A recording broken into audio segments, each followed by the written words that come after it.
try. Just remember to hold your head up.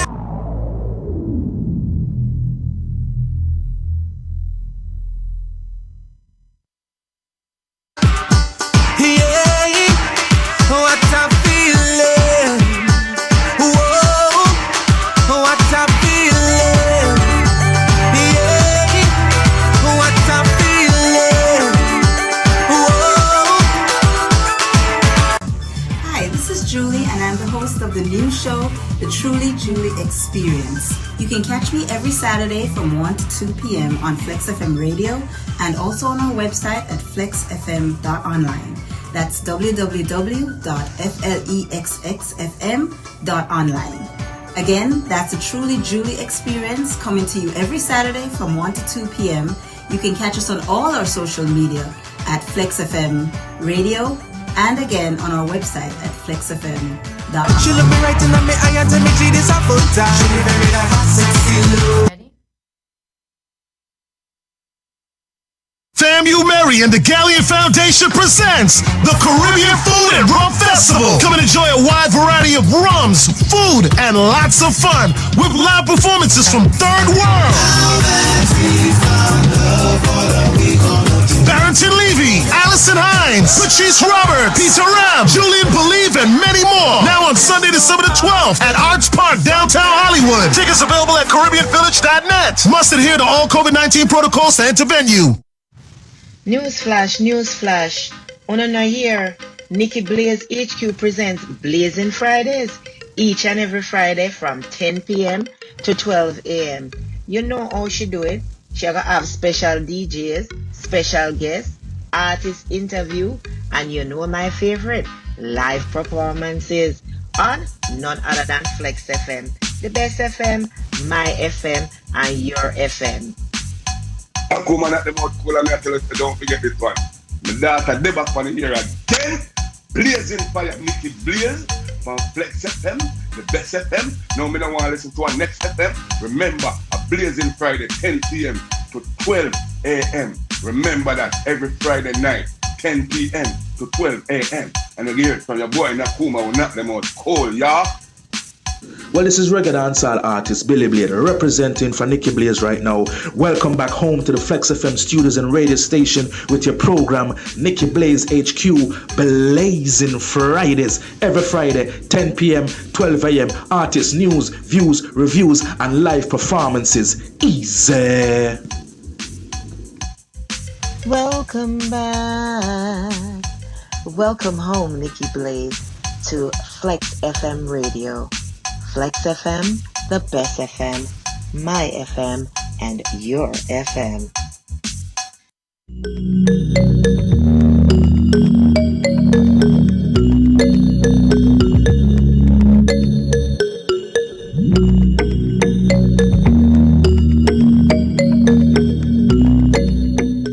Vaccine, come for your vaccine. Now your back arching, the syringe gone in. Vaccine, I get a vaccine. Vaccine, I get a vaccine.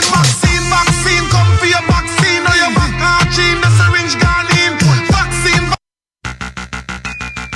DJ Shenta Days represent for the realest. Born like the 90s costume party. Yo, check it out. October the 30th is all about Bud Light 90s, the costume party. Yeah, Valencia's 5801 Margate Boulevard, Margate, Florida. Ufa party, DJ Shenta Days. Yeah man, music was Super Twitch, DJ Wizard, Ecstatic, Kevin Steele, DJ Clive, and DJ Karma. I know say a conscience are represented fullest, don't miss that. Hey, don't miss it. Hey, see them, one more year for Kadema.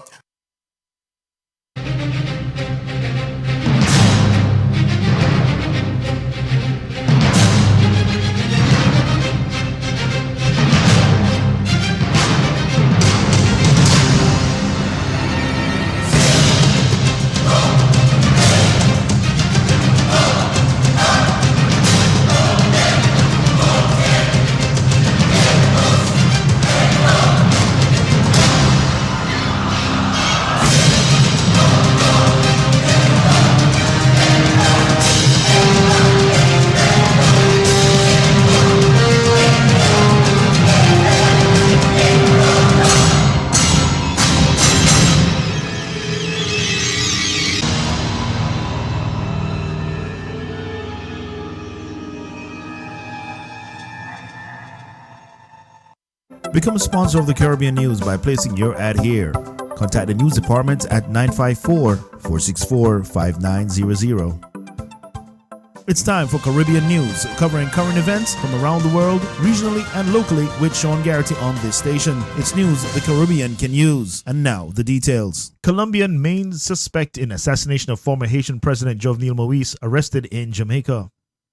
Nationwide News understands that the main suspect, who's wanted by the international law enforcement in connection with the assassination of Haitian President Jovenel Moïse, has been arrested in Jamaica. Colombian national and former military officer Mario Antonio Palacios is in the custody of Jamaican law enforcement authorities. Palacios is wanted by the International Criminal Police Organization, Interpol. It's not immediately clear exactly when he was arrested. Palacios is being held in Jamaica for illegal entry and is expected to be deported in the coming days or extradited from the island. In a statement issued following inquiries from the media, the Jamaican Constabulary Force, or JCF, said it can confirm that an individual alleging to be a Colombian national has been arrested in Jamaica on immigration breaches. The JCF says the individual has subsequently become a subject of an Interpol red notice as of October 21st. According to the JCF, it is now working with the international partners in line with established treaties and protocols. The JCF says it will provide more information at an appropriate time. Barbados Governor General Sandra Mason to become island's first president. Barbados legislators on Wednesday elected 72-year-old Governor General Dame Sandra Prunella Mason to be the first ever president as the island moves to end its political relationship with Britain and adopt a Republican status on November 30, its Independence Day. All but one of the legislators who were present during the joint sitting of the two houses of Parliament voted in support of Dame Sandra, who had been nominated by both Prime Minister Mia Mottley and opposition leader Bishop Joseph Atherley to replace Queen Elizabeth II. The following program contains language and scenes that some viewers might find objectionable. Discretion in viewing is advised.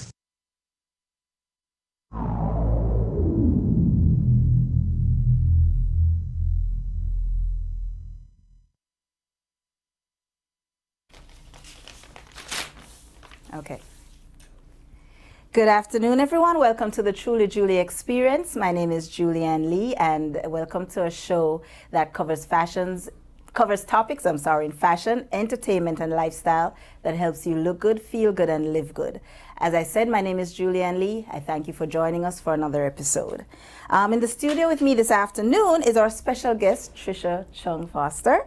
Trisha is no stranger to the Truly Julie Experience, as she's a returning guest because she was first on the show back in May 22nd, where she was talking about dementia, dealing with dementia in the elderly. She's back with us today to provide some more information on breast cancer, since the month of October is Breast Cancer Awareness Month. But before we get into the show, there are some, housekeeping rules. First, I'm going to ask that you like this episode and share this episode so that anybody that needs the information that's going to be covered in this episode, since it's the topic, it's a health related topic that a lot of people go through. So I think this is something that, everybody, males, females alike, will need to get this information from. Absolutely. The next thing is I'm going to ask if you have any comments to leave them in the chat. Flex FM Radio if you're on Facebook, or www.flexfm.online, which is our website. You can also drop me a line at trulyjulieexperience@gmail.com. Now, to get into the show, I'm just going to read a bio on our returning guest. Trisha Chung Foster is a registered nurse with over 15 years of experience in the medical field. She has an extensive background in hospice, dementia, and geriatric care, and for over 10 years, she was the director of nursing at a skilled nursing facility in Deerfield Beach. There, she was responsible for maintaining compliance with regulatory requirements and facility policies to ensure high standards of care, and overseeing all clinical and nursing operations in her facility. Today, she's here to speak with us in detail about breast cancer risk factors, testing, and treatment options. Trisha, thank you for coming back to the Truly Julie Experience. How are you? I'm good, and thank you for having me. And it's my pleasure to be here to share what I know. I'm not an expert, but I think that, like you said, this is information that we could all benefit from. So here I am to tell you what you would like to know. Okay, so we're just gonna go right into it because All right. first thing that we're gonna talk about is risk factors. What are some of the risk factors that people should look for or people should be aware of when it comes to breast cancer? Well, gender is one of them. Okay. Women are mostly affected than men. Of course, men can get it. It's rare, but they do get it. Age. Okay. Lifestyle, we talked about. So when you say age, what is like typical age for women that they would normally? Okay, so 2 out of 3 women with invasive cancer are diagnosed after age 55. So over age 55. Breast cancer is the number 1 killer in women under 35. Let me tell you. Let me make sure I'm telling you the right thing. Okay. But I'm just letting you know that that's an important factor also. Right. Why we talked about age. Number 1 killer in women 35 and under. Okay. So, and also that depends on the risk factors that they have. Okay. So if they have it in their family history, if their mother or, a close aunt, grandmother. right, Yeah, okay. if they have it in their family. And then, did I mention genes? No. Okay. Genes, so the family history, yes.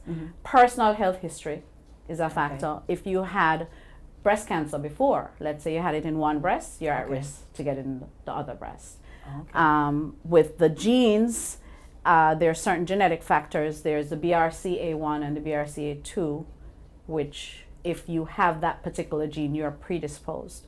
So if let's say that a female is diagnosed, she would want to check her daughters to see if they have those particular genes. Yeah, so that's a risk factor. Okay. Women who have had their menstrual cycle before the age of 12 are at risk. So that's where age comes in as well. And after 55, we talked about. And also, women who have never given birth are at risk as well. So you have different risk factors. Lifestyle in regards to obesity, sedentary lifestyle, which actually could be. When you say sedentary, you mean that you don't do a regular regimented exercise program, or just Correct. that your job. So if your job is one of those jobs that you're always, up and walking, and what does that count as sedentary? No, sedentary meaning you're mostly sitting down. So whether at work, you're mostly sitting down. Okay. And without having a actual exercise regime, doctors recommend that you walk at least 3 times a week, or you have 30 some minutes sort or of something. cardio exercise for 30 minutes at least 3 times a week. Right. So that's a factor. What else were we talking about before we came on? Breast changes and density. Breast changes. Well, those are signs and symptoms. Oh, I'm sorry. Dense breasts is a big factor because the tissue is so dense that you may get your mammogram done, or we didn't get there yet, but you may be tested, or you may be doing your own self-examination, and you're not necessarily feeling an actual lump because your breasts are so dense. So Okay. So our breast cancer risks, I know I did a segment on male breast cancer last week, but are the risks different for men than women? Quite the risk factors? They're very similar, except for, of course, they don't have a menstrual cycle. But the sedentary lifestyle, the family history certainly plays a factor.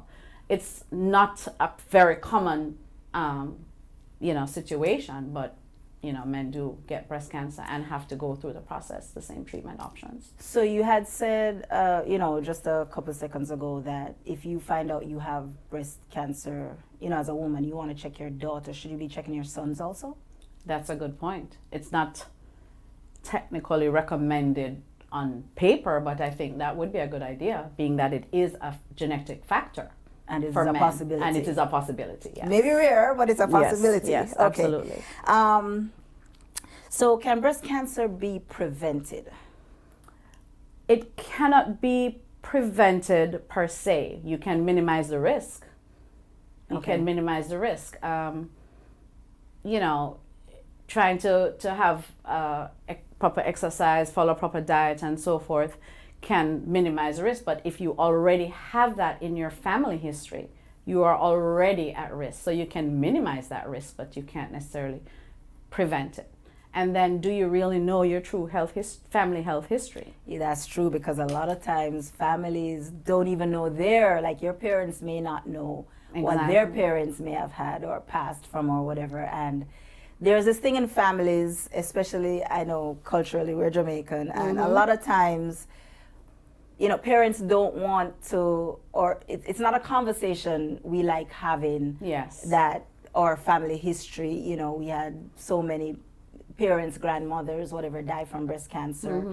It's not something we like to talk about. We don't like to talk about negative stuff. It's taboo. It's taboo. So the only time a lot of people find out that, a lot of women find out that, yeah, you know, I had a history, is when they go, they tell their parents or whoever it is in the family that they're telling, and their mom said, oh, you know, that's what your grandmother died from. And then you just find out. Yeah. Or my cousin, oh, that's what my cousin died from.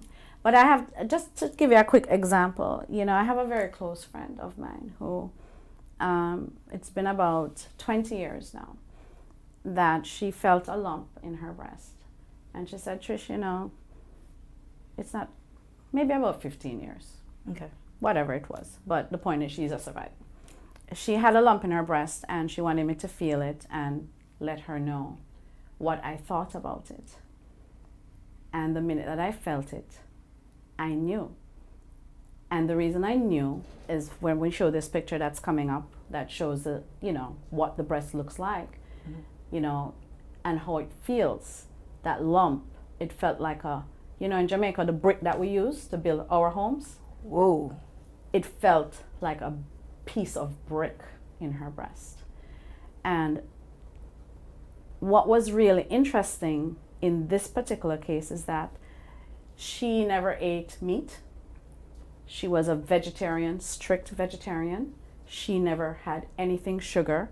Her children did not do sweets because they didn't know what that was. She didn't grow them up like that. Right. She wasn't growing up like that. So she didn't know her family history though. Okay. And by the time, you know, right away I told her, I didn't tell her what I thought. I just said, go and get it checked. 2 days later, she's notified. But the point is, here it is, she's scrambling to figure out, how did I get this? So when we're talking about lifestyle factors, you just don't know, because here it is, she lived her life in a certain way, and she still was diagnosed with breast cancer. Okay, so you can not have any of the risk factors and get it, and you can have a lot of the risk factors and not get it. Correct. So okay, how do you... Right, and family history would help to play. Right, and she didn't know. Okay. So back to early detection. How do we find out? Right. Or, you know, what do we do? Okay. So we get to know our breasts. So can we show the picture of, show that picture now. Okay, so I guess we're going into testing options, and the very first thing that we should be able to do is a self breast exam, a breast self exam. Right. Okay, so until the picture comes up, then how should one do a breast self exam, and what should one look for, feel for? You want me to do that? See if you can say it without actually. So typically, you're in the shower at least once a month. You try to examine your own breast. You raise your arm, each arm above the head, and you go in a circular motion around each breast. And you kind of get to know your breasts. So you'll know if you have lumps that exist there or not. And so you would be able to know if there's something new that you never felt before. So that's a part of the monthly breast, examination. Typically, or the recommendation is when you get to age 40, that you go and you get a mammogram done. But if you have a family history of breast cancer, then the recommendation is that, per the doctor's orders, you go and get checked prior to that age. Will your insurance pay for it? That's a whole other conversation. But that is typically when you would, you're feeling the lumps in your breast and you feel something that you never felt before. As in my friend's case, she felt this thing and, from self-examination. So self-examination, mammograms. If and you the have picture is up on the screen now. Yeah, if you have really dense breasts, then they usually recommend that you have an ultrasound done as well which as is a mammogram. another one. Okay. I can't see it, but basically it's saying if your breasts have an unusual, one is larger than the other noticeably, if you have nipple discharge, if you have like thickening of the skin in a particular area of your breast, if you have dimpling like an orange peel, right? If you have, I said drainage already. As you can see from the pictures, it's showing, different abnormalities that if you have any of those types of symptoms, you need to go and get checked out. Get a mammogram done. The mammogram, usually they'll recommend an ultrasound. If the ultrasound shows anything unusual, then they'll recommend a biopsy. Okay. The biopsy comes in different forms. You have the needle, ultrasound guided, and once they do that, depending on what they find, from the biopsy, they will, pull that, specimens out, and they'll put a clip, which is like a marker in the breast. So if in the future you ever have to get tested again, they know that area was tested already. They'll put a titanium clip in it. So is that something that you will be able to feel? No, or you can't feel it. Okay. And you won't go off when you go through a metal detector. Okay, because that's the next thing. Airports airports are now opening back up. So, people are traveling and stuff like that. Government buildings that you have to go through. Exactly. Okay. All right. So another thing that we've seen, another test. Hold on, before you go on, I wanted to point out that for people in Florida, Broward Health used to offer a free service.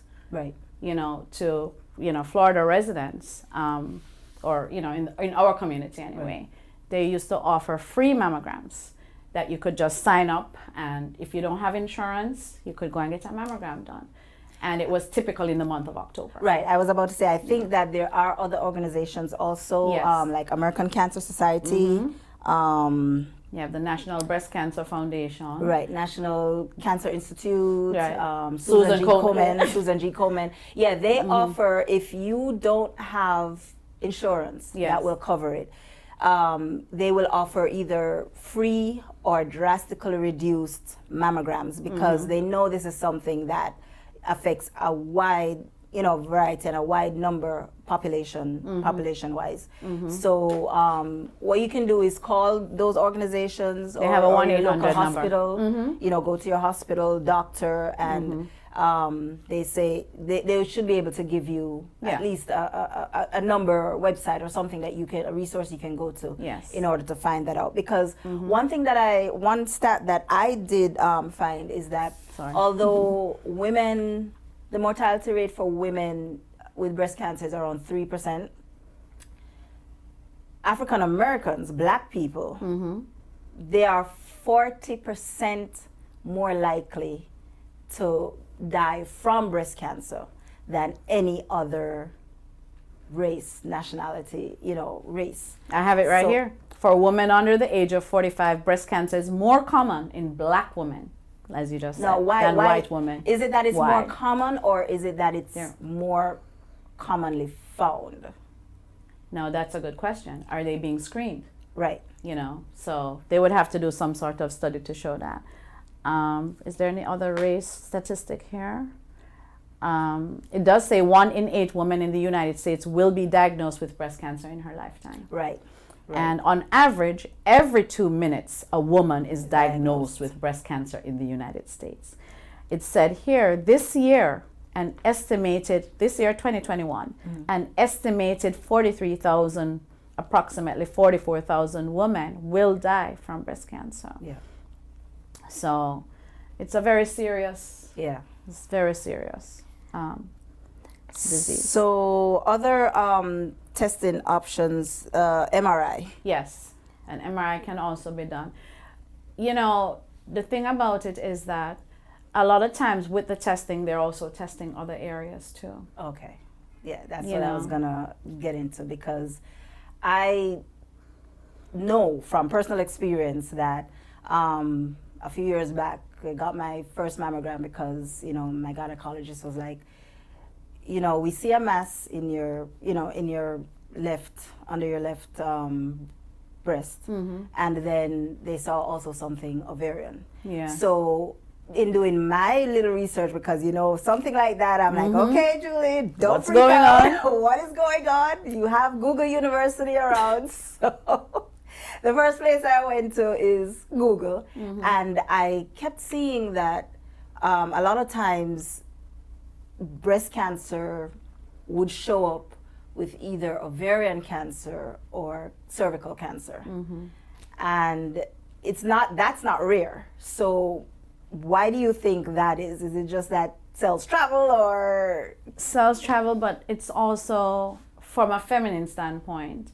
I know that there's an estrogen factor that's related there with the, you know, the reproductive organs being involved. A lot of times though, breast cancer, it originates in the breast and then it, what they call metastasizes to other places. And in women, it tends to metastasize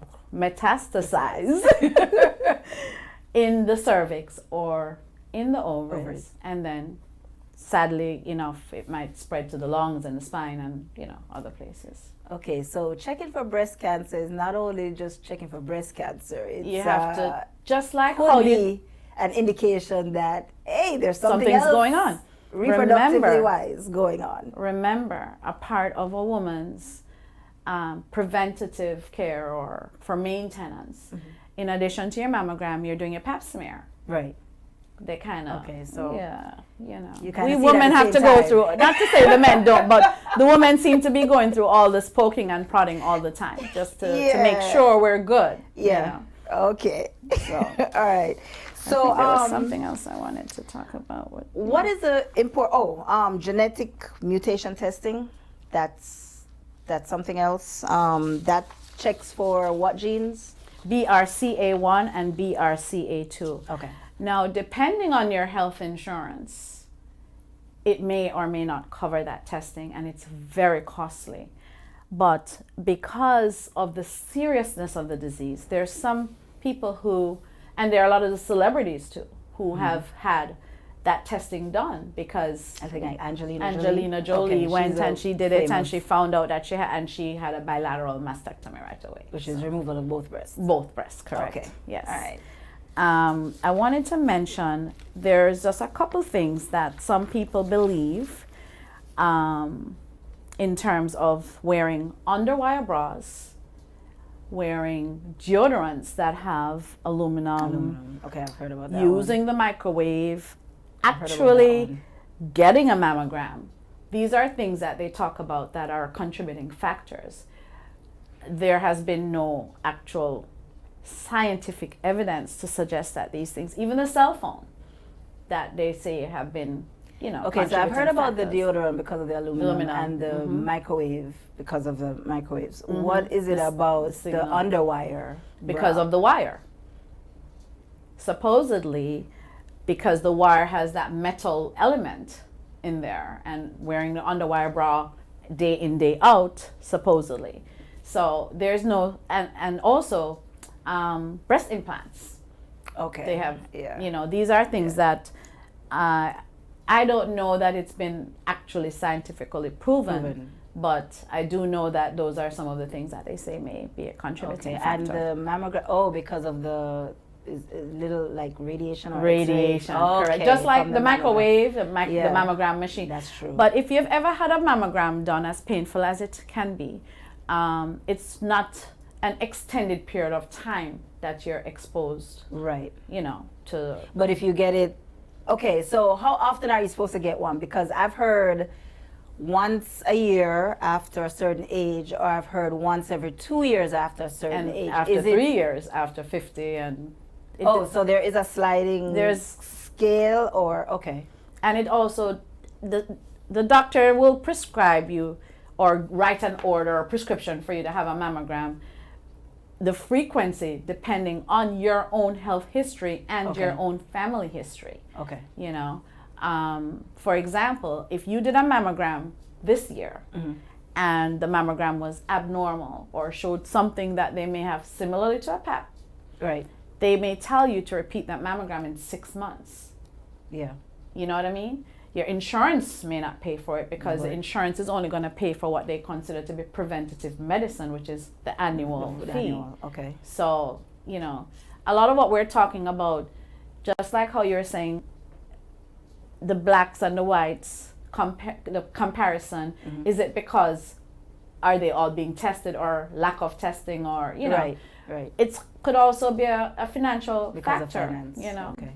So we look at that. I wanted to mention caffeine. People who have dense breasts, it is recommended no caffeine. There goes I the coffee. I cannot live without my coffee, so I don't need to tell you about the status of madness. Hope everything is okay. Let's just say that. Yes. All right, but again, to address that point, there are organizations that you can contact. They'll be able to put you with other organizations where you can get your free or reduced breast mammograms or other, you know, or maybe other tests if you don't have insurance, or if you have insurance that will only cover part of it. So please do not be afraid if your doctor tells you, your gynecologist tells you, you know, go get a mammogram. Don't start worrying, where am I going to get the money from, before you actually start, you know, looking into these resources. All right. So what we're going to do now is we're going to take a little break. We're going to come back, second segment, and we're going to start talking about once you get the diagnosis, what do you do as far as treatment options and stuff like that. Right. All right. So bills got to get paid. So all right. give us like 3 minutes and then we'll be back. Yeah.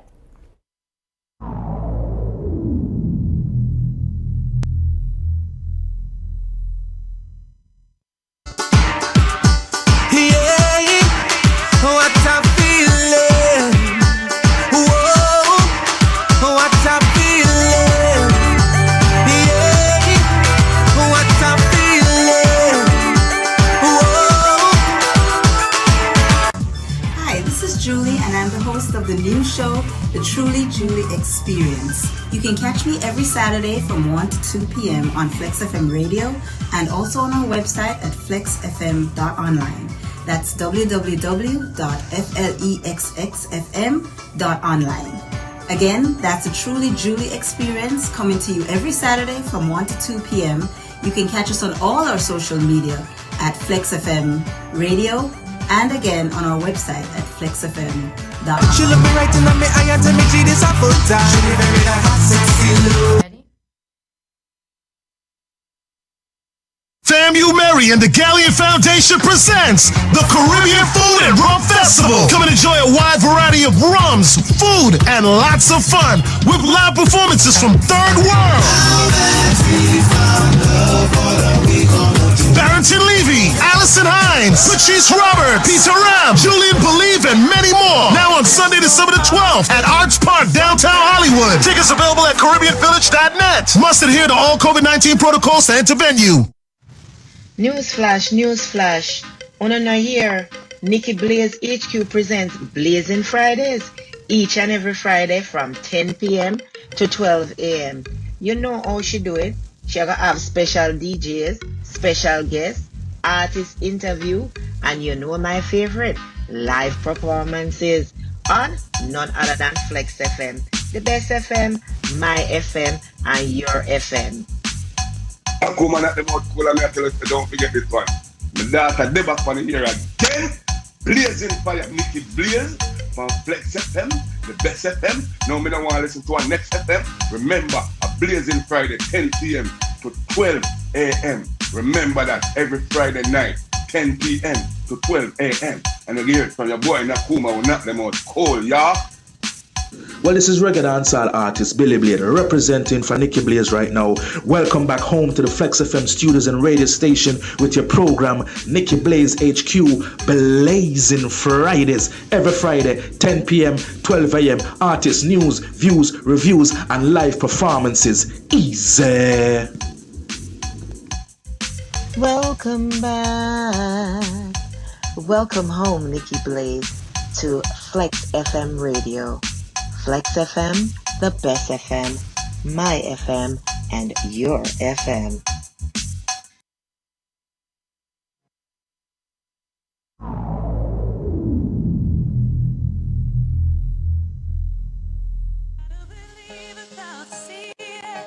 You gotta keep going, keep breathing.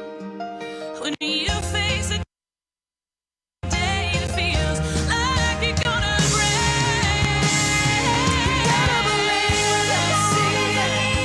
You gotta keep going, keep breathing. You face a day that feels like you're gonna break. So lean on the walls that love you, the guardian angels above you, and think about when peace is just another color.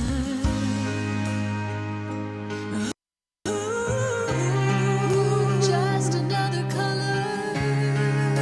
Just another color.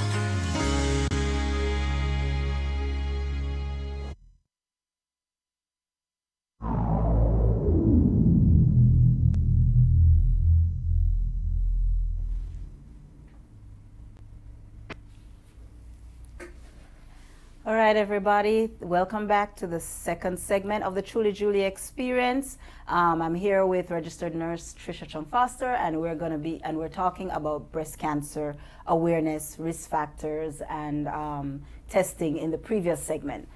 Just before we get into this segment, we're talking about what do you do after you get the diagnosis and treatment options. I'm going to ask you again to like and share the episode so that people will be able to, get the information that they need on this very important topic. All right. So, diagnosis time, right? Yes. You're sitting in the doctor's office. Your doctor comes back and they tell you, we're sad to tell you this, but you do have breast cancer at stage 3, let's say stage 3 breast cancer. What is the first thing that you hearing that as a patient should do? Before we get into that, we didn't mention that there are different stages of breast cancer. Okay. So True. stage 1 is really early. Okay. So, and that's what you're trying to get with your early detection. So with the early detection, you want it to be you want to catch anything as quickly as possible. So stage 1 is actually, it's not a death sentence. Stage 2, these are the ones that are more treatable. Okay. Are we going to treat earlier, right?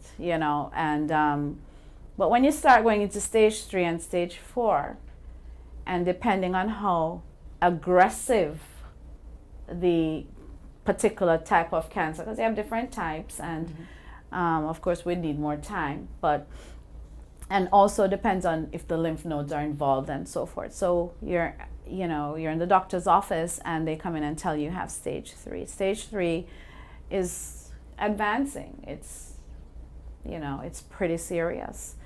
Okay, so and stage 4 is? Stage 4 is advanced. Okay. So let's go back and say the doctor says you have stage 1 breast cancer. Okay, stage 1, I'd feel a little bit better to know that I have stage 1.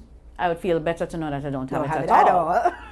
But stage 1, it usually means that the cancer is in a localized area, that the particular treatment would probably be recommended would be a lumpectomy, where the doctors would go in and they would just get the lump out and there's no other involvement. That's typically like a stage 1. The recommendation is a lumpectomy, but there's lumpectomy, lump, remove the lump. you could do a mastectomy, which would be the removal of the breast itself, as a precaution, depending on your history and your medical condition, and the doctor would give you those options. But to get the news in general, just to say that you have it, it's going to be frightening no matter what stage you have. Right.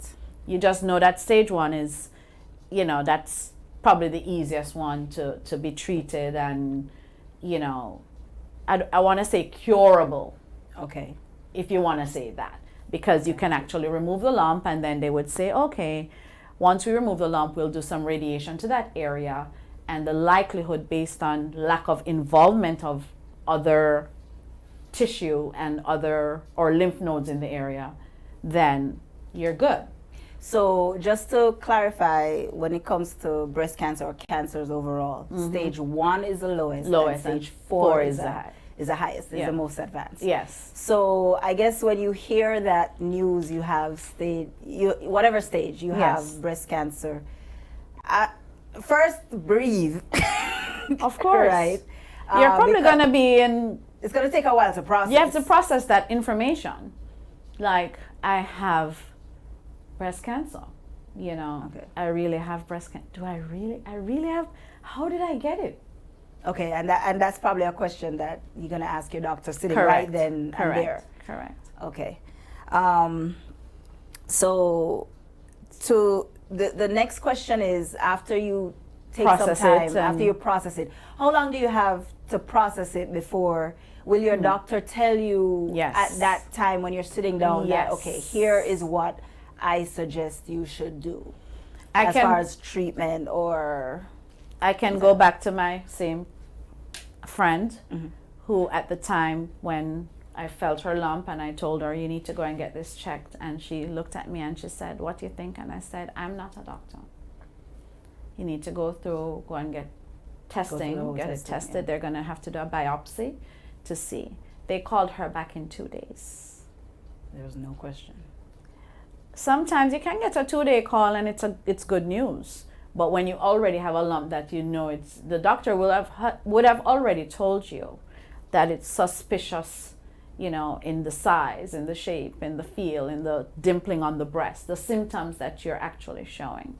So when you get a diagnosis, so just to go back to her experience, when she asked you to take a feel, is it because she was having pain, or she was just doing her regular self-exam? And she did her breast exam and she felt a lump like the month before, and then this month, like 2 months later, the same lump that she felt extremely like larger in size. Okay. And it felt odd to her. Felt odd, but not like a but then pain. No pain. Okay. It typically doesn't hurt. Her skin changes. Her skin looked like an orange peel in that area. Yeah. And and then it caused her breast to have a different size from the other one.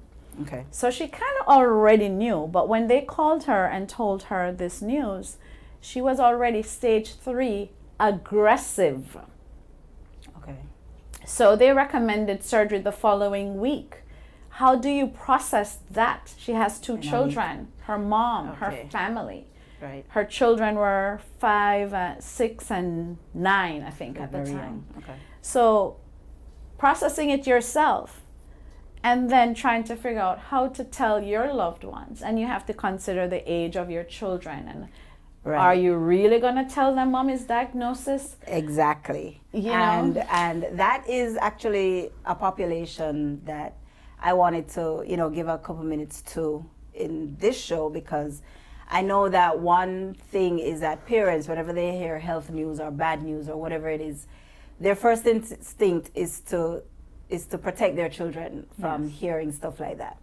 However, if you are a woman that has children and you have breast cancer, that's not something that you will be able to hide for too long from your kids, because they're going to start seeing the signs. They're going to start seeing, mommy's not as energetic. Mommy can't play with me. She's in the bathroom throwing up all the time. Right. She's losing her hair, kind of stuff. So you know, from, as I said, research and hearing from people and whatever, it's best that you tell them up front. Yes. Depending on their age, you're gonna have to find different ways to get the information across, but it's not advised that you don't disclose that information. You don't disclose that to the children, because sometimes they may feel that, did I cause it? Yes. You know, is it Depending contagious? on their Can I age. get it? Depending on their age. You know, Mommy and I just had an argument last week, and now she comes in and she says, she has cancer. Was I the was reason? It something, was Did I do the reason? something? Yes. You know, so what I want to do now is I actually have a video that I want to show that is with RN herself. She had breast cancer, and this is how she managed it, you know, to tell her children, and, you know, what the interaction with the children were. Yeah. All right, so we're going to show this. When I was diagnosed, I waited 4 days before I told our daughter Laura that her mommy had breast cancer. I wanted to get information to find out what my treatment was going to be and some sense as to what my prognosis was going to be, because I don't think it's a good idea to tell young children that you have breast cancer without also telling them what you're going to do about it. It will only instill more fear rather than reducing fear. So once I knew that I was going to be undergoing mastectomy without reconstruction and had my date set, I then sat down with Laura to let her know what was going on. And she asked me two questions I actually expected her to ask me, because patients have been candid in sharing with me similar questions that their own children have asked. And she said, "Mommy, are you going to die?" And I said, "I don't think so.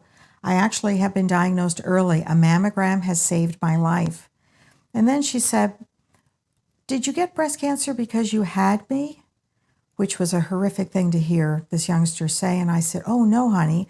Actually, having you reduced my risk of getting this disease, because when you were born, I was 26. And if a woman has her firstborn child when she's under the age of 30, it actually reduces her risk by a third." And she felt good about that. Then she asked me some questions I had not anticipated hearing.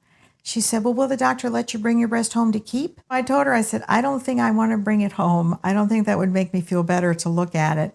I think it would be best if I left my breast at Johns Hopkins in the hopes that they could do research with that breast tissue, so then one day in the future, other mommies wouldn't have to have mastectomy surgery." Then she asked me, she said, "Well, will the doctor take your right breast and move it over to the middle?" And I thought, oh my gosh, read that consent form carefully, huh?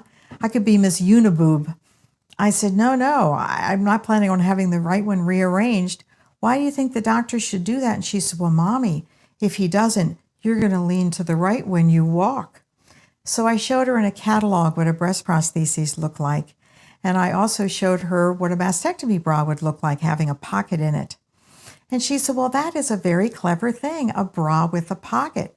She said, "You always worry when you go to the ATM bank machine that someone's going to steal your money. You could put it in the pocket, then no one could get it." I said, "Well, yeah, but I go from there to the grocery store. And I think when I was ready to pay the bill, we could have a problem." My husband said, "She gave you an excellent recommendation. I hate waiting in those long lines with you at the grocery store. You could start getting your money out and we can make an express line wherever we want to." And what she did for us without even realizing it, she found our sense of humor, because from the day that I was diagnosed and informed of my diagnoses, and for those next 4 days, our house was solemn and quiet, and there was certainly no laughter within me. And my husband and I made a pact that every day for the rest of our lives, we would find something funny about the fact that I had been diagnosed. And believe me, after all of these years, 17 now, since my original mastectomy, we have stuck to that pact. I do find something funny about this to laugh about every day, and I share that with my patients.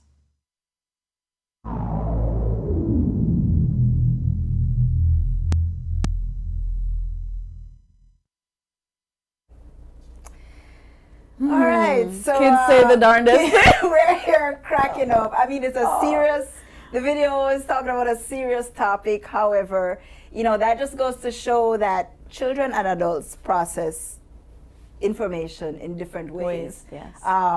You know, here mommy is worried about how she's gonna tell, or if she should tell her daughter, which she eventually did. 4 and days I think later. the daughter 4 days later, and I think the daughter was like about 9 years old, and the question she was asking, will the doctor let you take home the breast, or are you gonna get the right one in the middle because you're gonna be lopsided? You know, those kinds of things. So it is important to reveal to your children what's going on. Because I think part of it is if they find, like anything else, if they find out from somebody else, you know, it may be like, well, mommy and daddy weren't truthful with me, or didn't tell me, or were trying to hide something from me. So, you know, tell them, find the best ways to tell them. You can also get help from these organizations we were talking about earlier. I was just about to say, the support groups. Support groups from, you know, Contact American Cancer Society, Susan G. Komen, those groups.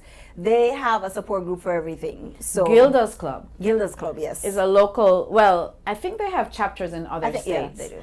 But Gilda's Club, one thing that's really, really, that I really like about the support that they provide is that they actually pair you with someone. You have a buddy that fits your similar profile. So if you're 35 years old, you're going through stage 3 and you have 2 children, they actually buddy you with someone who has already gone through it. To actually be there for you. So you can call that person anytime to talk about the challenges that you're having, and they actually can, well, with COVID now I'm not sure, but they used to be able to come to, you know, visit you. I know that a lot of these organizations, because of COVID, the in-person thing has been changed to like Zoom online right stuff. They're doing Zoom meetings or, you know, online calls and stuff like that, and Conference calls, that's so important, because and some people don't have children, right? Some people are going to go through this disease process, this treatment by themselves. Some people, well, they don't have to, because there are these organizations. So right. I mean, if they don't have family members or children. Right. And then you also have to think about, you know, not just the children. How do you tell your family, spouse, your parents, your loved ones, you know friends? The minute that you hear the C word, you know, the fear, and the first thought is, you know, am I losing you? Are you going to die? What did the doctor say? How are we going to get through this process? And the treatment options is based on the type of cancer, how advanced it is, how aggressive it is, for them to determine what medication to treat you with, whether it's chemotherapy and radiation. Which are some other. Right. But most times it is chemotherapy in addition to surgery.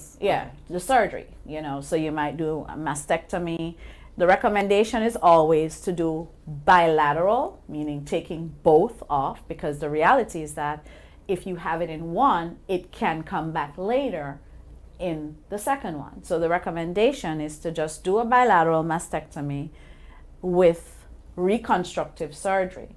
Okay. So, you know, if I wanted to get double D's, you know, that would be, I'm sorry. Yeah. But anyway. Oh, Lord. So.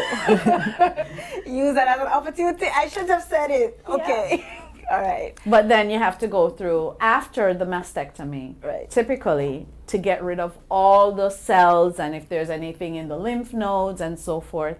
And also if there's risk of metastasis, then the chemo drug of choice is, you know, they have. So what's the difference between the chemo and the radiation? Because sometimes don't they prescribe both, or is it one or the other? Is that they use at different times? What's the difference? Okay, so radiation is radiation. You're actually having a machine.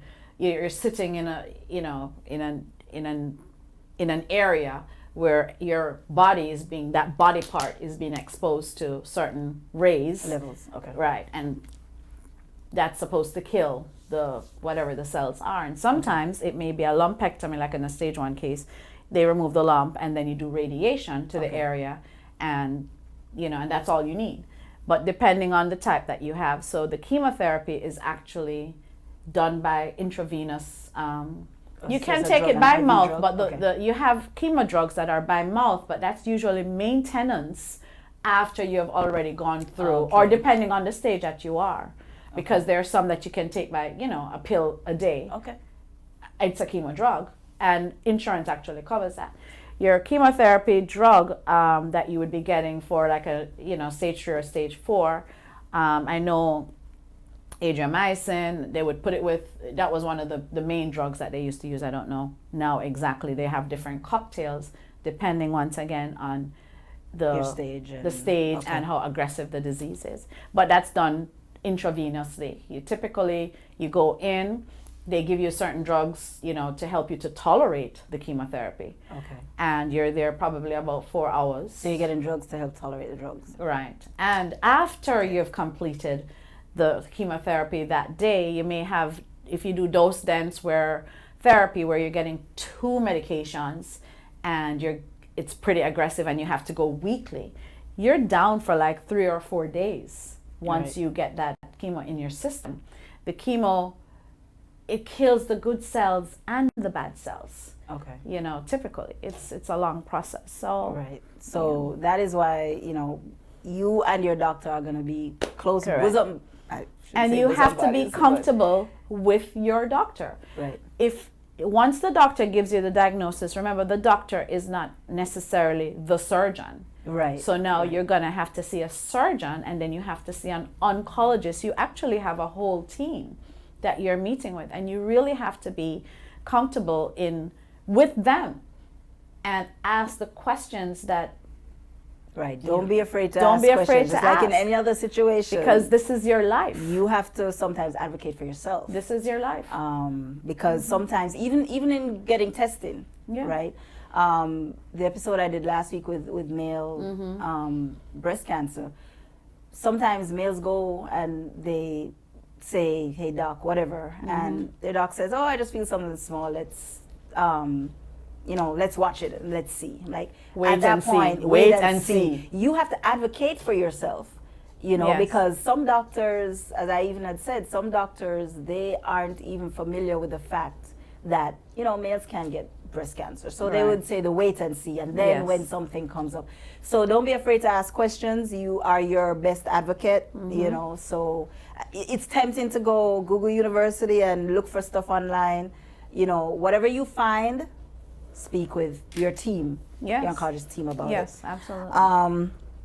So, to start wrapping up, the moral of this episode is mammogram save males lives? and females. No, males and females, do your breast self exams. Yes. Right? That's the very first, I guess, option or time that you may be able to realize that something is not normal, because when you do it on a regular basis, you know what's normal. You get to know your body. You get to know your body. So the first time that you feel something that's not in line with what you did last month, or however the last time you did it, you can take steps to go and get it checked out right away. Don't be afraid to ask for help, and don't be afraid to accept help if, like, family members are giving you, offering to help you, take you to certain places, take the kids to school, whatever, take you to your appointments. Oh, yeah, afterwards, at whatever time, don't be afraid to accept help. And if you need help, you may feel that you need to speak to somebody professional, like a psychologist, psychiatrist, whatever. Do not be afraid of therapy, of going the therapy route also, because it is a heavy thing for you to process. You may not be able to process it on your own, so don't be afraid again to go and get therapy. And you can contact, as we kept saying through the show, American Cancer Society, Susan G. Komen, Gilda's Club, National Breast Cancer. Go online. If your doctor will probably give you, or the nurses there will probably give you some paperwork or whatever, with some resources. So check them out and make use of them. And do not be afraid to go get your mammograms, people. There are places that offer free or reduced cost mammograms. That's usually the first test that your doctor will recommend for you, outside of you checking yours. So early detection, as Trisha said, is key. That can say whether or not you catch it at stage 1 or stage 4. Trisha, is there anything else you want to tell the viewers that we have not covered? They can call me. I'm just kidding. Yes, how do they get in touch with you? No, they don't call me. I'm not a doctor by any means. No, you can probably help them but get in touch with. I do have friends who have any certain little, medical concerns. They might reach out to me, but I'm not a doctor, so I'll point them in the right direction. Point them in the right direction. Okay. I want to say a big shout out to the men who choose to wear pink in the month of October to support breast cancer awareness. Yes. The real men who wear pink, like Yes. Pete Kennedy. Yes. You saw that? Yes. Vivian Walters. Okay. But anyway, we really appreciate, the support of men. I mean, they may have it too, but they have to be there to assist and to support. Right. Their spouses or could be their mom, Right. Support is very important, like you said, and reaching out for help. Don't go through something alone, and if you feel that something might be suspicious or whatever the case might be, talk to someone about it. Time is of the essence. It's so important. Mammograms do save lives, like you saw in the video with Aaron. Folks, that's all the time we have for today's show. Thank you again for joining us, Trisha. Thanks for imparting having me. some serious, needed information on breast cancer. I look forward to seeing you all next week at the same time on Flex FM Radio or www.flexfm.online. Stay with us for our next show that we have coming up, Caribbean Blend with Lisa L, from 2 to 5 p.m. And that's all that we have. Enjoy your day and the rest of the weekend. And we're going to head out with a full video of that song that we had started playing when we came back in. All right. Thank you, guys. Everybody, enjoy the rest of your weekend. Have a good one. Thank you.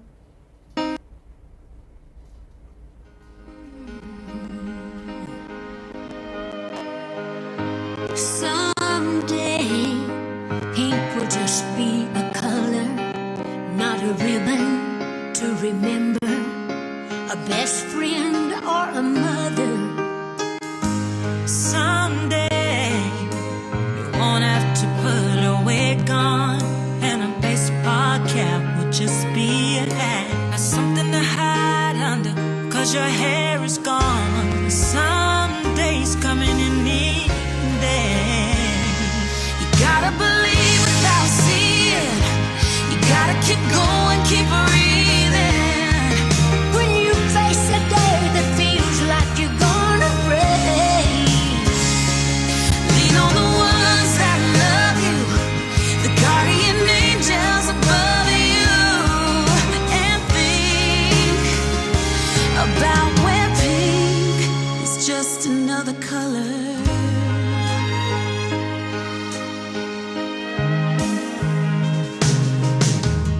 Someday, your time will be your own time.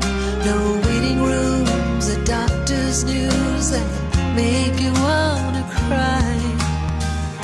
And someday, we're gonna have a party. We'll pop pink balloons with people who know love can be an army. Someday is coming any day. You gotta believe without seeing. You gotta keep going, keep breathing. When you face a day that feels like you're gonna break, lean on the ones that love you, the guardian angel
Julie, and I'm the host of the new show, The Truly Julie Experience. You can catch me every Saturday from 1 to 2 p.m. on Flex FM Radio and also on our website at flexfm.online.